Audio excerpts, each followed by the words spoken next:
Welcome to the Vandy Sports Podcast. I'm your host, Chris Lee. Our guest today, Seabass of WNWS of Jackson, Tennessee. We will talk Vanderbilt football. We thank our sponsor, Wellspire, Nashville's Learning and Development Center. Wellspire offers personal and professional development opportunities in a beautiful facility in the Gulch neighborhood. Stop by for an event with world-renowned speakers or host an off-site event which will wow your team or your clients. We also thank our co-presenting sponsor, the Well Coffee House, which turns coffee into water and has a mission to bring clean water to the world. Today's news presented by Sutherland & Belk, a Nashville-based injury law firm. Sutherland & Belk is committed to fighting for those who've been injured in car, motorcycle, and truck accidents. Check them out at sbinjurylaw.com. Well, the potential baseball roster for 2020 just got one lighter. Mackenzie Stills announces on his Instagram account that he is transferring to Kennesaw State. Stills is a pitcher, a right-handed pitcher. He was a number 219 recruit in the 2018 class, according to Perfect Game. Our guest line presented by Boll & Branch. And Branch was started by Vanderbilt grads Scott and Missy Tannen. I've slept on Boll & Branch sheets for years. They're incredible. Had no clue how much I would like them until I got them. They are fair trade certified, which means they're made under safe conditions and they pay their work fairly. Try them free for a month. You can return them for free, but you're not going to want to. Once you get the sheets, get the mattress. That was voted best mattress of 2018.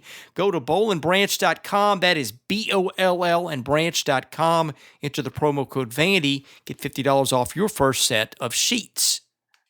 And also, don't forget, Josh Minton, one of our other sponsors, is helping out with Camp Horizon. That is a camp for kids with cancer. They have multiple sponsorship opportunities available. Call Josh, 615-933-1979. Email him at josh@hqinsurance.com and drop him a line. See if you can help out with what is a very worthy endeavor. Seabass joins us now, as he always does in the midweek. Of course, he is a talk show host at WNWS in Jackson, Tennessee. Thanks for joining us, my friend. Man, thank you. Hey, you know what, Chris? Thanks for having me, man. Thanks for having me, man. I'm ready to do this. We're getting close to my time now. We're getting close where it's time for me to scratch my itch, man. We're weeks away from camp starting. How good does that sound? You know, in a couple of weeks, you're going to be getting up at the crack, getting out there and covering the fellas, man. How's that feel? Yeah, media day is kind of the point when it's on, because from that it's 3 weeks to the start of camp, and then from there it just goes right into the season. So I feel like that's kind of the signal that it's football season. I think we're what are we, 45 days away? Does that sound right to you? 45 days away from this very day. Yeah, I've not counted it down, but I'm sure we have some in the audience who are. And then, of course, tomorrow, you know, we do these on Wednesday. So, Coach Mason, man, I get a chance to, you know, one thing he always represents well, you know, at media days. Always does. I really enjoy listening to him talk.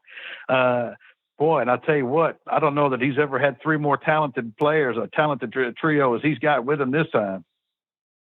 I'm not going to be down there, but it'll be interesting to see what kind of sound bites Keyshawn Vaughn leaves people with, because we didn't get to deal with him a lot last year, and I don't think that was accidental.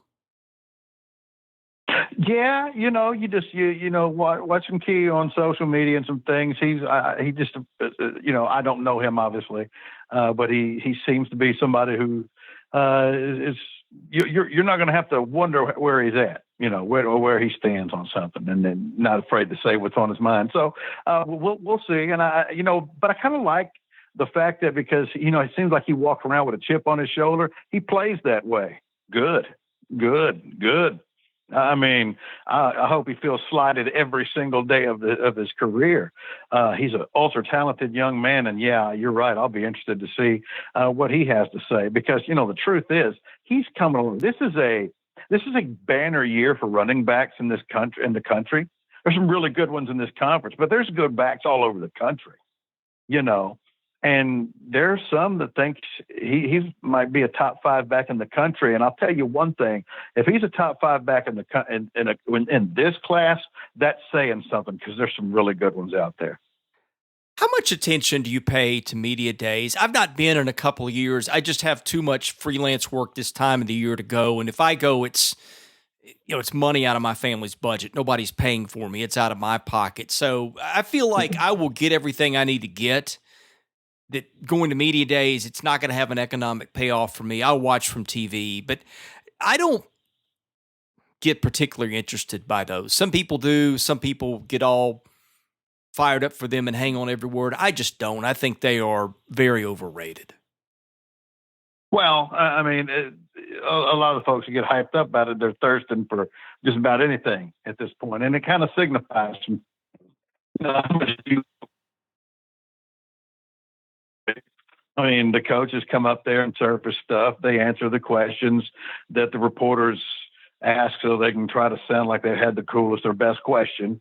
And, and it's the same thing every year, and that's fine. That's cool. I got no beef with it whatsoever. But I don't learn anything from it that I didn't know for the most part. Like, I mean, what are you going to learn? I'm sure you're going to watch Coach tomorrow, and you'll watch the players, and so will I.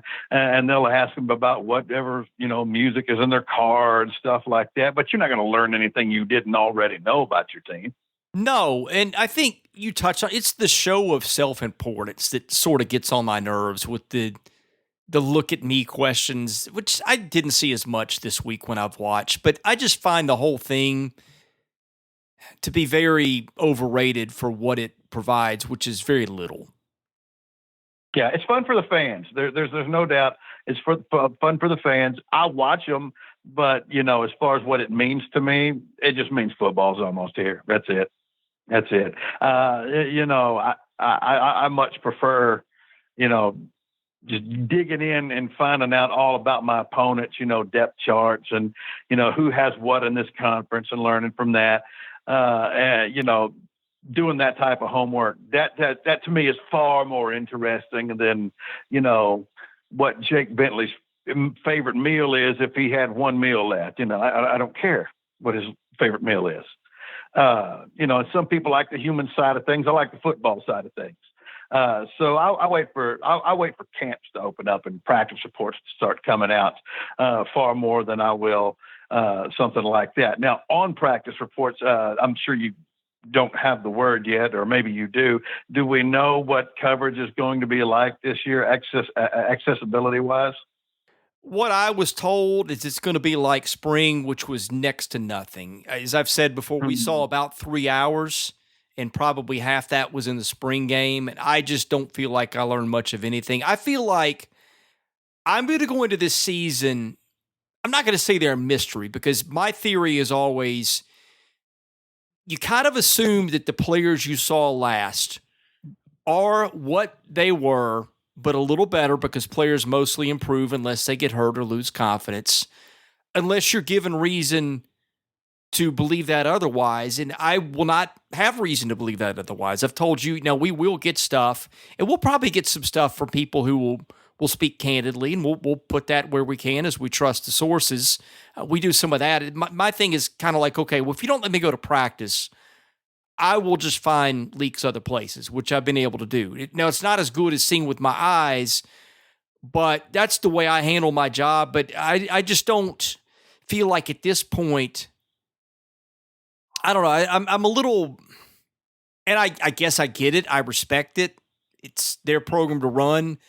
They've got to worry about what's best for them rather than what's best for me, and I don't have any animosity with that. But I just feel like it really does hamper my ability to cover them and bring you things and maybe explain things that, and I get this all the time, like, well, why don't they play such and such a quarterback?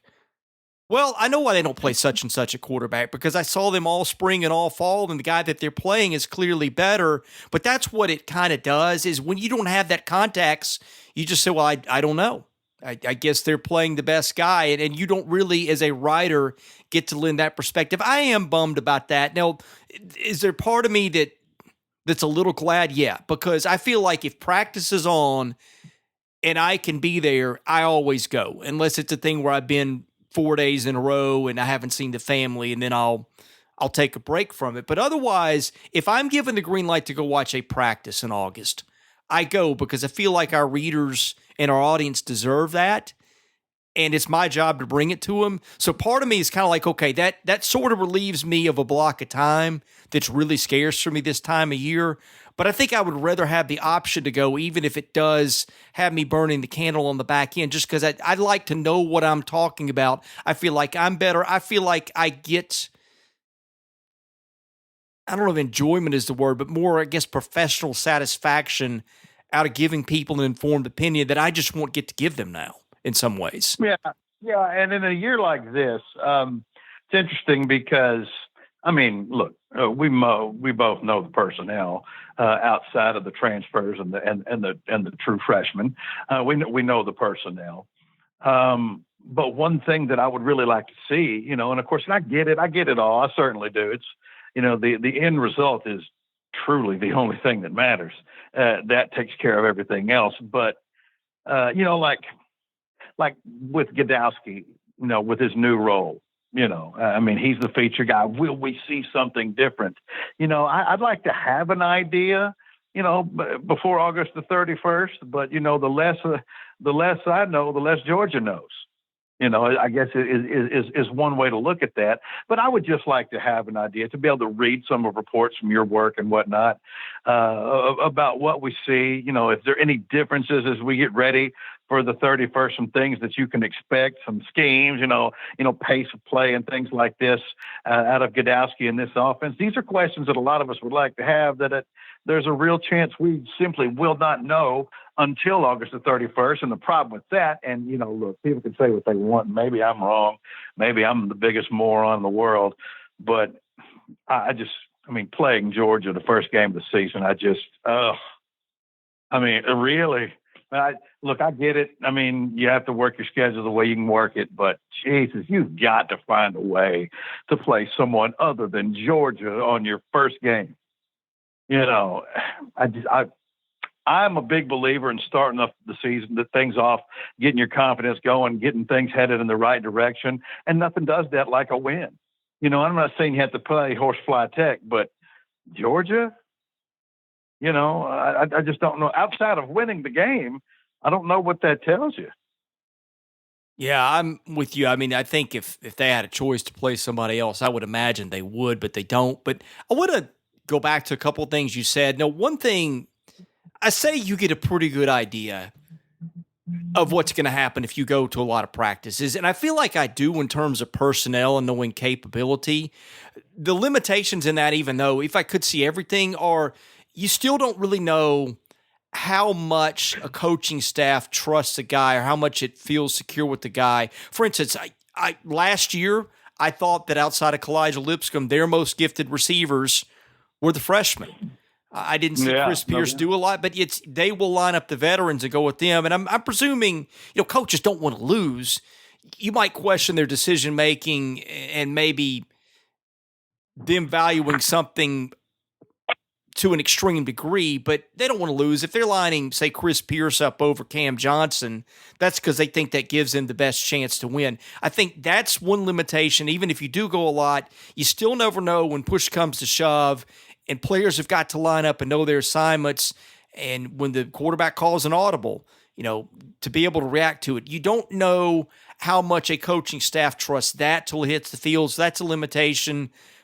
There are some things like that. And up-tempo was another thing. I felt like they played fast when I saw them in the spring, but I've also seen them do that before. I think I remember writing about a practice 2 springs ago where they went up-tempo and Kyle Shermer hit about a dozen throws in a row without the ball hitting the ground. I was like, man, he looks good.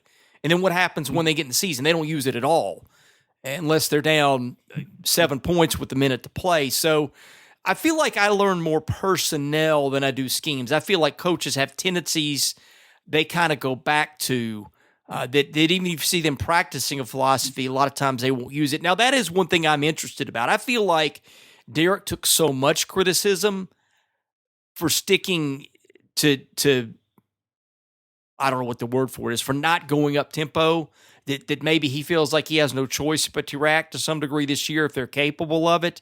But that was one thing, and I saw it with Bobby Johnson too. I remember going to camp one year, and Jake Cutler's a sophomore, was just lighting that defense up. Now, granted, their defense wasn't very good, but they couldn't stop him. And then they come out and all they do is run the ball. So I do feel like even with what we can see, a lot of it is limited because it goes back to what's the coach believe in. And he may not be willing to do certain things that they ran very successfully in practice just out of philosophy. Well, and plus, as you know, you kind of hinted at that thing a little bit, but I think one of the things right now, at least the last year or two, has been like, God, I need to give my defense as much a break as I possibly can. You know, I mean, if that's a rock solid 3-and-out type of defense most of the time, then you're not really worried about that. But if you go out there and you're running the ball and you're going up tempo and you throw the ball on first down to second down, and you find yourself in a passing situation, you got to throw it third down, and the drive took 30 seconds, game clock at that, maybe a minute, and then you're punting the ball, and that defense is right back on the field again. I wonder if that had anything to do with it. I'm not saying that it was, but sometimes when you have a defense like that, last thing you want to do is send them right back out on the football field. Oh, I suspect that had everything to do with it. I think so too, and I don't think it was maybe their philosophy. I think it's more of a philosophy born out of necessity, more than anything else.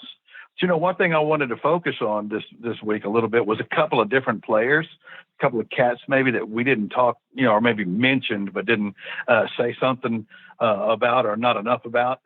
Some guys that I'm real interested in seeing. Like, I don't need to talk about Keyshawn. I know what he is. I know what Elijah Lipscomb is. But just a couple of players that, let's see what we've got here. And two of them, Chris, two of them are at the tight end position. We got what some consider first team All-American tight end, which is great.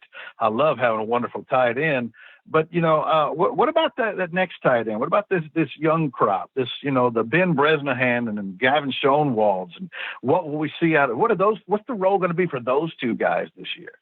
I think Bresnahan would have had a big role last year if he'd been healthy. Maybe not a big role, but a role. No, I think Cody Markle ended up getting some of the snaps that Ben Bresnahan would have gotten had he been healthy. And, of course, Markle was a guy that they used in blocking situations in a walk-on. And I think Gavin Schoenwald was probably going to get redshirted anyway. Of course, he had last played quarterback in high school. But I think that Gavin's got a good head on his shoulders. He's athletic, probably needed a little bit more size last year. But I think Bresnahan is a kid who, after Pinckney's gone, they're going to be in pretty good shape at tight end because of he and Schoenwald. What kind of tight end? I mean, would you call him a Yoder type of deal? How would you describe his game? Maybe. I mean, he does some of the same things that, well, I shouldn't say he does some of the same things that Pinckney does because I've not seen him take 150 yards, but he's a bigger kid who can move a little bit and catch the ball pretty well and, fairly fluid for a tight end. I think the skill set is there. We'll see how it develops, but I like the kid. I think for first year on campus tight ends, I mean, not that is usually a position that flashes early. You don't usually pay a lot of attention to freshman tight ends right when they get to campus because they're not doing much. The guys that come in and that are impact guys as receivers right away are almost non-existent. But I feel like he was a kid that I haven't seen a lot of true freshmen come in, maybe none of them come in and kind of impress the way he did me in spring 2 springs ago. Now, that's the last time we saw him, because he got hurt pretty early in fall camp and didn't participate in spring. But I feel like when I saw him 2 springs ago, he stood out. Yeah, I'm pretty excited about seeing him for sure. There's no question about it. Another guy who, staying in the passing game a little bit. Now, we saw him last year. Obviously, he played, but his season was cut short due to injury. Take the high school side of things out of it, but how big a of course, the thing about it is with having Keyshawn Johnson having a potential All-American tight end, the second leading receiver in the conference returning, and Kalai Lipscomb and some budding players. It's not going to be a whole lot of footballs for one particular person outside of Key, I guess. What about Cam Johnson? What do you think, man? Coming back from the injury, but flashing playing time last year. I mean, didn't do anything that just utterly blew you away, but the explosiveness is there. If he's 100% tip-top shape and ready to go, how big a season can he have? Well, I think if Keyshawn Johnson's around, I question how many balls there are for the other receivers. You just dropped a scoop on us here, my friend. I do it every time, and you love catching it. I do. It makes it fun. Johnson. No, Cam is good. I thought that Cam ended camp last year, I thought, as their second best receiver. Now, again, how much is a true freshman ready, especially a kid who was not in spring, to pick up on the hidden part that we don't see? But I just thought as a pass catcher and a playmaker, he was the best guy that they had behind Lipscomb, excluding the tight ends. And I thought pretty clearly, I mean, I don't know that I saw Cam drop a pass the whole time. I've known Cam since high school a little bit. I've always felt he was a really mature kid. I think that always helps. I think that kid's got a bright future. Yeah, I really do too. I think it'd be explosive. So is Keyshawn Johnson. I can't believe I did that again. I do that all the time. Okay, a couple more on the offense that I wanted to highlight. I think one guy who I think it is imperative that he, kind of step up and have his best year yet. He's played it since he's a freshman, but I think Cole Clemens has to have a really big year to try to help solidify this run game and pass protection if this offense is going to do anything. I think I've said this before. I am probably more concerned with their offensive line than their quarterback. I know quarterback is a place everybody looks. I just feel like between Deuce Wallace and Riley Neal, they will get production between the two of those kids. The line is what concerns me. I think that you bring up a great point. I think that his performance, his range of performance is right up there among the most important on the team, because I think if he comes in and really solidifies right tackle, that all of a sudden you feel like they've got the edges. I'm not going to say locked down, but with he and Devin Cochran, if they got two tackles who can protect and block in the run a little bit, that brightens the outlook a decent amount, I think. Oh, I don't think there's any question about it. Of course, a couple of years ago, we had an issue with getting any type of push, in the A and B gaps in the interior of that offensive line. That cannot be the case this year. All of our running can't be off tackle. We're going to have to open up some holes there. Sage's going to have to be healthy, and somebody's going to have to step up at the other guard position. And we're trying to. That's the thing. I am concerned about the offensive line, and we need depth, and we're just trying to figure out who the starting offensive line is. Well, let me ask you this, because you were a lineman, you understand X's and O's better than I do, but I just think that with the mobile quarterback, I mean, I'm saying they have issues, and I'm watching him, and I have some concerns. I'd still stand by that to some degree, but can you not offset a lot of that with just getting guys balls in space, with throwing running back screens to Keyshawn Vaughn, which I expect them to do probably more this year, and with things like that? I'm not saying that you make a problem totally go away, but I think if you call a game the right way, you can minimize a lot of those things. Yeah, and it's funny. I mean, it's like we were separated at birth, Chris, because I was just going to say a minute ago that having the mobility of Neal or Wallace, whoever wins that job, I think it's certainly going to help that. There's no question about that. Of course, you also have to remember, just because the quarterback takes off doesn't mean I know which direction he took off. Yes. You know what I mean? Yeah. And I might be pushing him straight into, pushing my man straight to his path, and I like having the mobility. I don't like counting on it as an insurance policy, because it can work against you.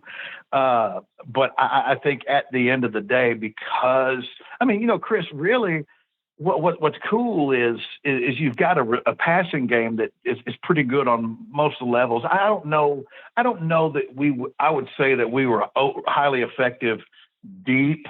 Would you? Because I think we were more of intermediate routes and pretty good after the catch.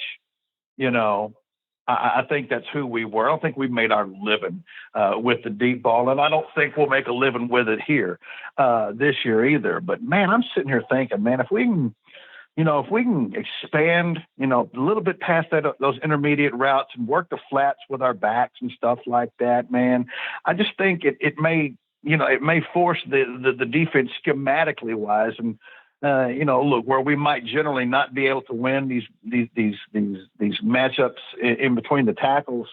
I think it makes it a little bit easier on us. I mean, than did you get loaded up and beat to death? Because we can't get separation or we're only on one level. Anything past intermediate, we don't have a chance. We can't protect long enough for that. I just think there's a few things that if they can figure it out, this offense may be tougher to deal with than some people think around the conference and around the country. Now, we know what we have. Think about it like this. We're returning the number one rusher in the SEC and the number 2 receiver in the SEC, and nobody's talking about us. They're picking us dead last for everything, like they always do. Yeah, one quick comment before we go to the mailbag, because I know we're running out of time. I feel like you raised a good point. I feel like my memory of their offense from the end of 2 seasons ago was Kyle Shermer just going bombs away deep to Sherfield and to Lipscomb. And I don't think they did that much at all last year. When they did, they weren't very effective with it.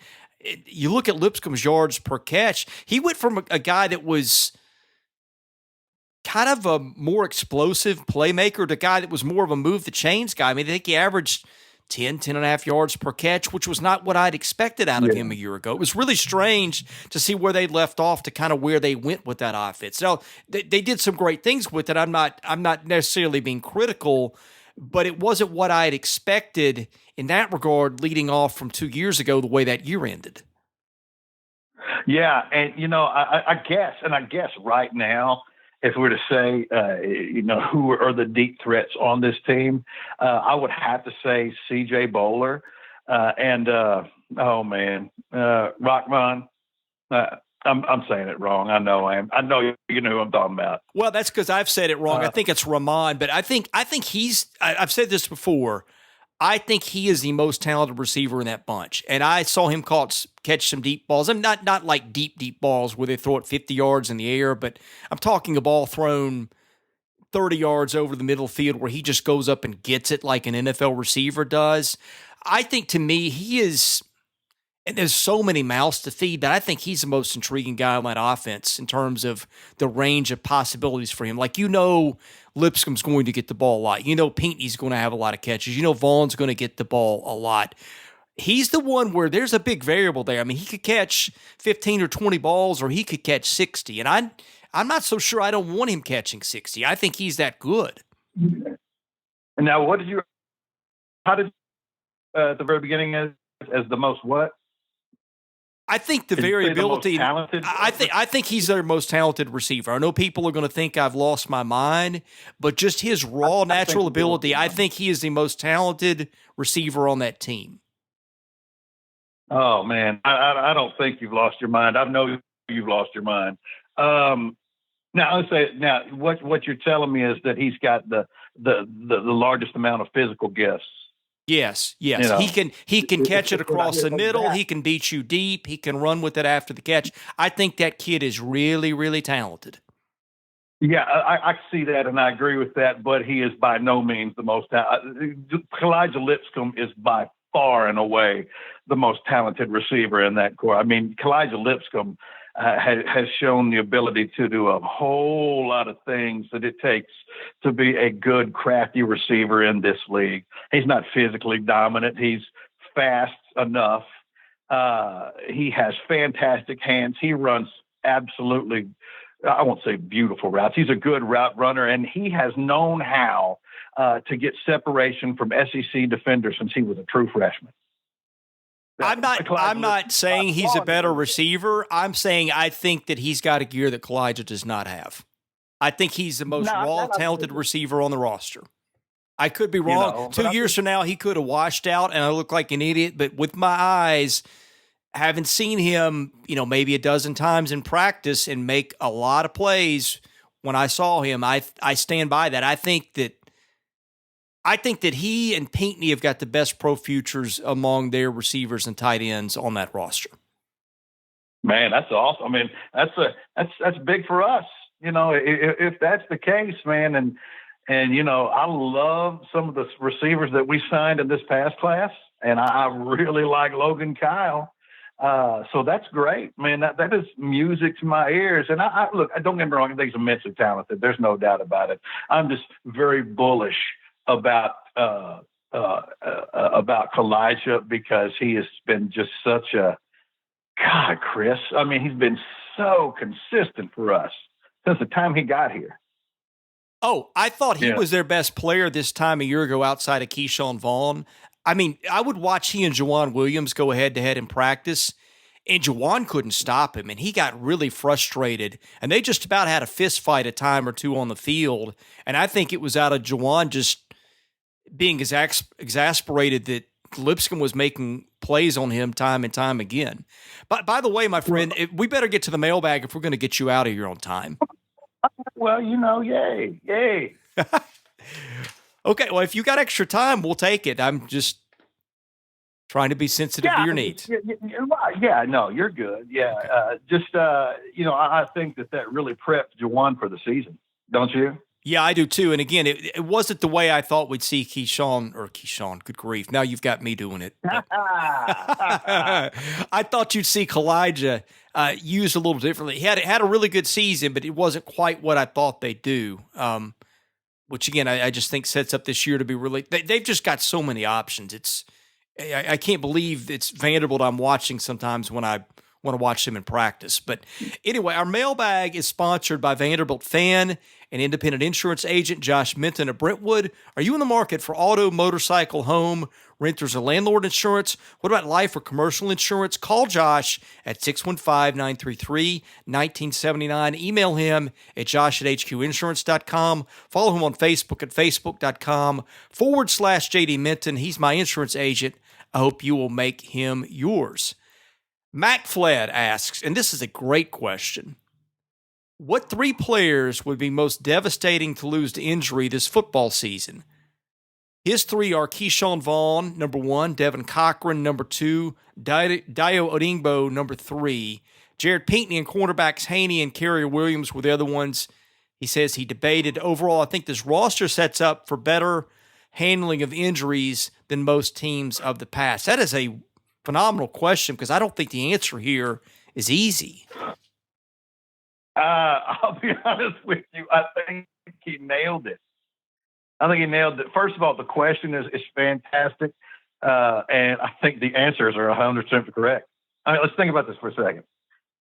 All right. There's some nice young backs on this team. There's nobody like the Red Mamba. Nobody. I mean, I still hold that he is the most talented running back I've ever seen at Vanderbilt, even in that short time. You lose him, man, that would suck. B, Devin Cochran's probably an NFL offensive lineman, and I would say hands down our best and extremely important protecting our backside on the edge. And then Dio is, I mean, if we're going to get pressure on the quarterback, Tim's going to be the one to do it. I mean, he's got length and a step that the others just don't have. I know we got some other young cats that are going to try to push the envelope a little bit, but he is a proven commodity. So those three, you're talking about our pass rush, our ability to defend the pass rush, and our entire running game. So yeah, because we don't know exactly who our quarterback's going to be. If you say Jared, we can still rely heavily on our receiving core. If you take away Kalijah, which I'd hate to do, you can still rely on these other receivers and Jared Pinckney defensively at linebacker. I mean, I'd hate to lose Dimitri, but and then in the secondary, I don't know if there's that guy that is just, I mean, boy, without him, it all falls apart. So I think he absolutely got all three correct.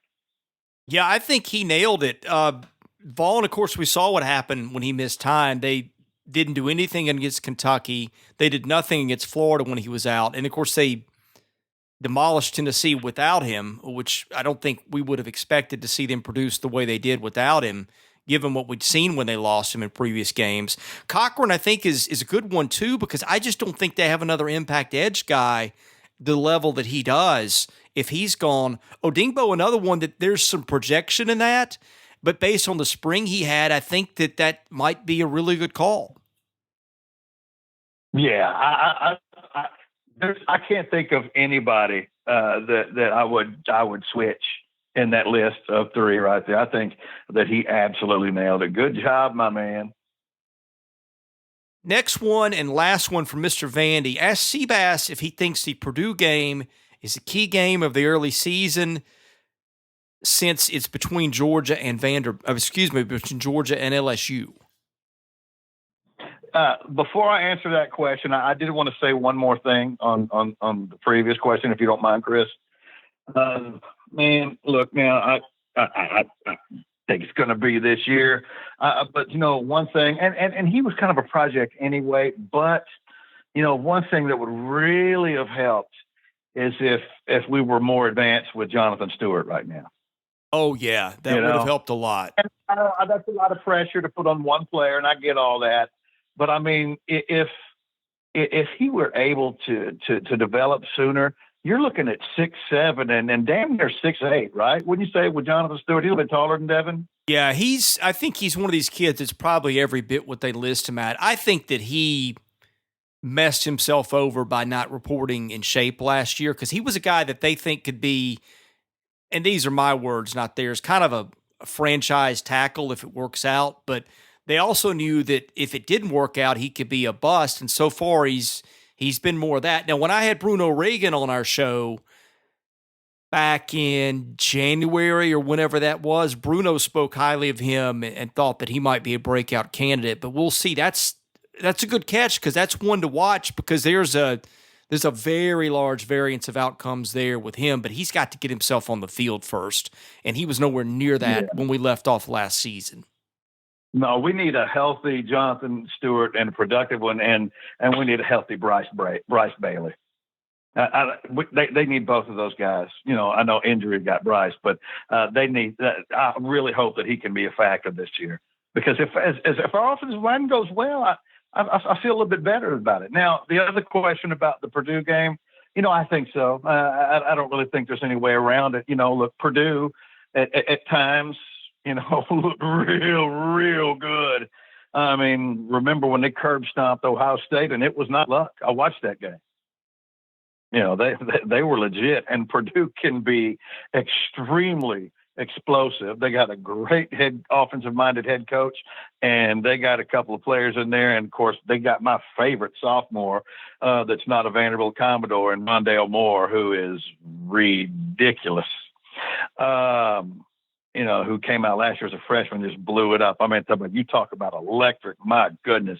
And with our inexperienced secondary, that makes me a little bit nervous, to be honest with you. I don't think there's any way around it. Now, I'm a little bit different in this sense. I mean, I'm smoking 50 pounds of crack, but look, if I'm going to play Georgia, maybe the first game of the year is the best time to play them. They are clearly the best team on our schedule. And maybe that's the time to play them. And, with LSU, LSU is what it is, and I know they've gone through some changes on the staff and whatnot, and they expect that they're going to be pretty good. Now they're going to miss Devin White and Greedy Williams. There's no doubt about that. But it's not an unwinnable football game. It's just not. Now, do I expect we're going to win one of those games? I wouldn't make us the favorite in either one of them, obviously. But I don't think it's impossible to hope to possibly win one of those games. I would have to figure the LSU game be a little bit more possible than Georgia. But, I just starting 0-3, Chris, and knowing that we still have to go to Columbia, South Carolina, still have to go to Gainesville, trips like that, still go to Oxford for whatever that's worth. Still have to, beat Kentucky and Missouri, something that we ain't really been doing. Still have to go to Knoxville, for whatever that will mean at the end of the year. I don't know. I think they have to have it. I think you got to have it, Chris. Because if they get that game, look, they're winning the other 3 non-conference games. They are. If they lose any one of those games, then all these conversations are worthless anyway. But if they win that game, I think it takes an exorbitant amount of pressure off having to win a conference game on the road somewhere that they probably shouldn't win. Like a South Carolina, like a Florida, something like that, to find a third SEC win if we can't win in West Lafayette. I feel very confident that they are more than good enough if things go like we hope, that they could scratch off 2 to 3 SEC wins. But going 3-1 in the non-conference, that game at Purdue, you lose that game and you pretty much put yourself in a position where you absolutely have no choice. You must win 3 conference games, and that's just to get 6 wins. Could you not also argue the Ole Miss game? Yeah, that's week 5. That's on the road. They'll probably be a field goal underdog. I'm guessing they'll be more like a 6 or 7 point underdog at Purdue. So it might be seen as a little bit more winnable. It's a conference game. I don't know. I think you make great points about not wanting to be 0-3. I think I kind of expect them to be 0-3 at that point. Now, they may not be. I feel like the Purdue game is more house money, and then that's when it really starts. Is you got to beat Northern Illinois, and then the Ole Miss game, if you've lost Purdue, kind of becomes a must-win. But tell me why they just simply cannot beat LSU. That it's impossible that they beat LSU. Okay, let's look at this objectively. They are the number 4, number 5 team in the country. Yes. By most people. I was doing that composite rankings. I just don't think that's an expectation. Yeah, I mean, of course they could if all the stars align right, but when's the last time they won a game like that? It's been, I don't know, has it been Watson Brown in 1969, 50 years ago? So the win in Georgia was not like that. Oh, Georgia was a 7-5, 8-4 team that they beat by a point. I look, they won the game, so they won the game. But no, that Georgia team's nowhere nearly as good as this LSU team's supposed to be. Okay. Does that Georgia team even finish the season ranked? I can't remember. I think they were in the either barely or not at all. I think that's apples and oranges. I think there's a ton of difference between that's probably right. Yeah. But it wasn't that long ago where we were playing some of these teams tooth and nail. We were winning them, but I think if I hear it right, I feel they expect us to just get beat to death by LSU.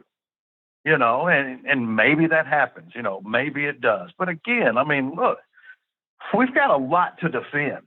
There's a lot to defend when you play Vanderbilt this year. If we got anybody that can throw the ball in the freaking ocean, there's a lot to defend on this thing, and I think you could see that team have the ball for a while, long, sustained ball control offense, drives that result in points. I believe that is my expectation this year. And if that is the case, then hey, maybe they steal a game or two they're not supposed to win. See, if they beat Kentucky, that's not stealing a game. They beat Ole Miss, that's not stealing a game. I expect to beat Ole Miss these days. Same thing for Tennessee. Now, Missouri, we need to start actually winning a couple of those games, the Missouris and Kentuckys.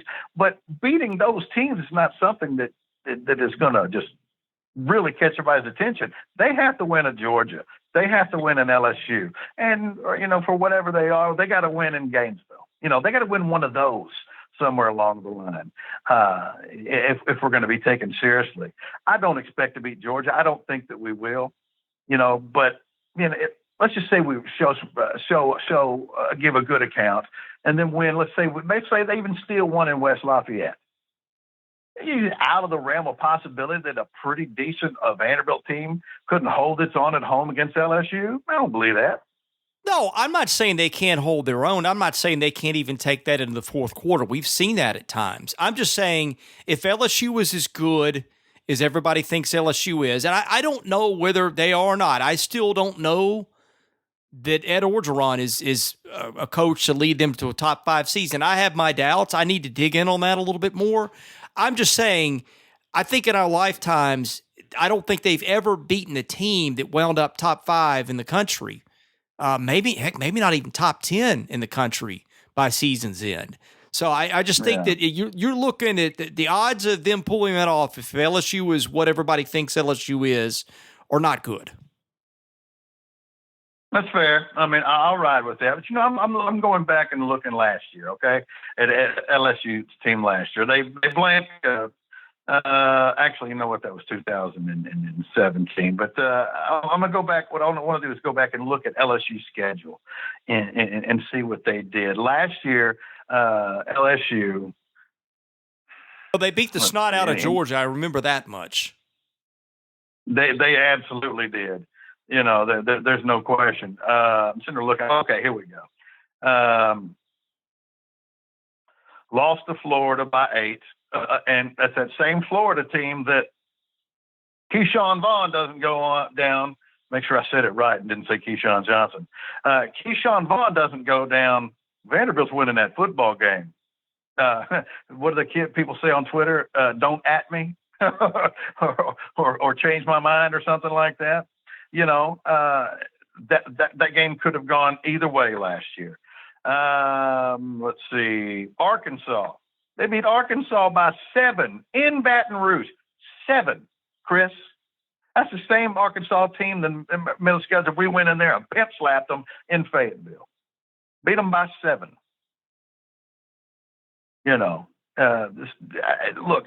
This is not Alabama we're playing. Well, yeah, but if you want to do that, Vanderbilt almost lost to TSU. I mean, look, you can pick out everybody's weakest game. Okay, they lost a 74-72 game at A&M in 19 overtimes that everybody thinks that they got jobbed in. So you give them that one, and they're an 11-2 team, beat UCF in a bowl. I mean, look, I get what you're saying, and I have my reservations. I just don't think realistically for us to go in and say they're going to beat LSU is not a realistic proposition. Now, might they take LSU to the fourth quarter with an interesting game? Sure, I can buy that. It's happened. We've seen bad Vanderbilt teams do that. That's never a game that if LSU is what we think LSU is or what everybody else thinks LSU is, that's never a game that they win. That's fair, but let me ask you a question. And look, at the end of the day, it's all about did you win it or not. At the end of the day, and that I won't argue with you. I'll agree with you about. But if we're doing this last year, what kind of realistic shot did you give Vanderbilt in South Bend? Not much of one. Not much of one at all. And the truth of the matter is, they had to work real hard at the end of that game not to win it. Yeah, that might be a little generous, but it was certainly look. I mean, that was anybody's ball game inside of 2 minutes. So, but look, but you and I have watched enough Vanderbilt football to know there's a huge difference between taking a team to that spot and winning it, because we've only seen one guy that came close to doing it, and even he lost one in that spot to Arkansas. So.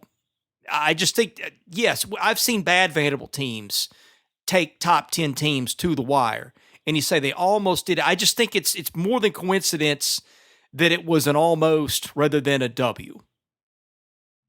Agreed, and I said that I gave you that before I put it out there, but I also think that the offense that you're going to see this team run, and of course it's pure speculation because I don't know who my quarterback is. But if we've even got a decent one, Chris, the weapons. I mean, I've never seen us have weapons like this. Never. Ever. No, I haven't either. That's why I think it's going to be really interesting. I think this season. Remember, yeah, Chris, this is not the early 2000s. This is 1990 where we're just going to sit there and run the ball right up the middle, and that's all everybody's going to be doing. And we're spreading it out. We're playing more up-tempo football because that's what's going on in the game of college football right now, and it is making it easier for teams who can't physically bowl the other over, gives them the opportunity to stay in games. And now we are in a situation where you just agreed, and I agreed, that we have never rolled this type of firepower out before.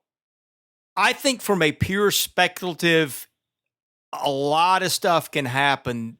And again, maybe this is me not being able to see practice. Maybe I would have a better grasp on things if that were the case. In fact, I'm pretty sure I would. I think this is the most interesting season that I've ever covered going into it, just because of so much playmaking ability on offense. It's something we've never seen. It is hard to factor for.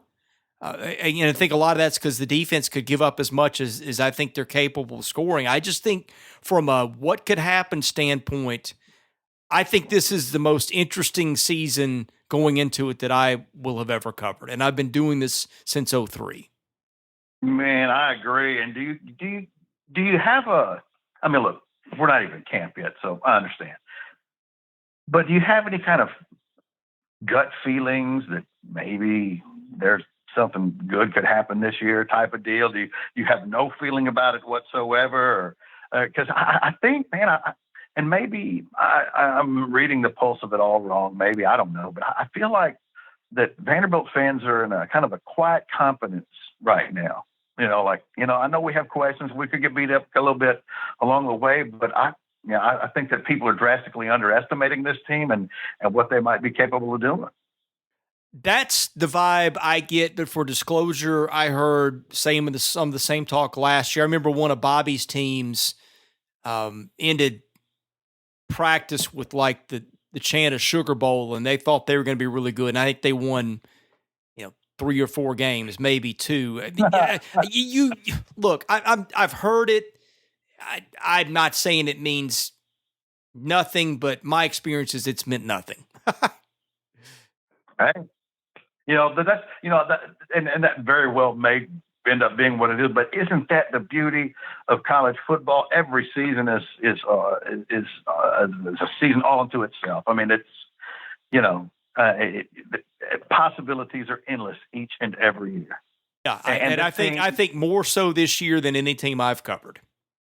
And I think somebody said on the board a couple of weeks ago, they were talking about the, maybe they saw it in the spring or whatever, but just the sheer size of this football team, that it's one of the biggest Vanderbilt football teams. Doesn't mean they're the best, but that it's one of the biggest Vanderbilt football teams that they've seen. Probably on the defensive line. I mean, their offensive lines are big every year. They've always got a bunch of 300-pounders. Defensively, maybe they got, I don't even know about that. I can't think of that many 300-pounders on the defensive line. Maybe that's the case, that if I looked a little harder, I'd buy it, but I didn't see it with my eyes. Okay, and lastly, because I do got to go, is it 4:35, Chris? It is. This is my fault. I'll take full responsibility for this. Do we have any word this week at all? Are we any closer to a word on Malik Langham? Do we know? Not that I have heard, but I also have not specifically asked. Okay, you might check with Dan's mom. I heard she knows. Dan's mom always knows.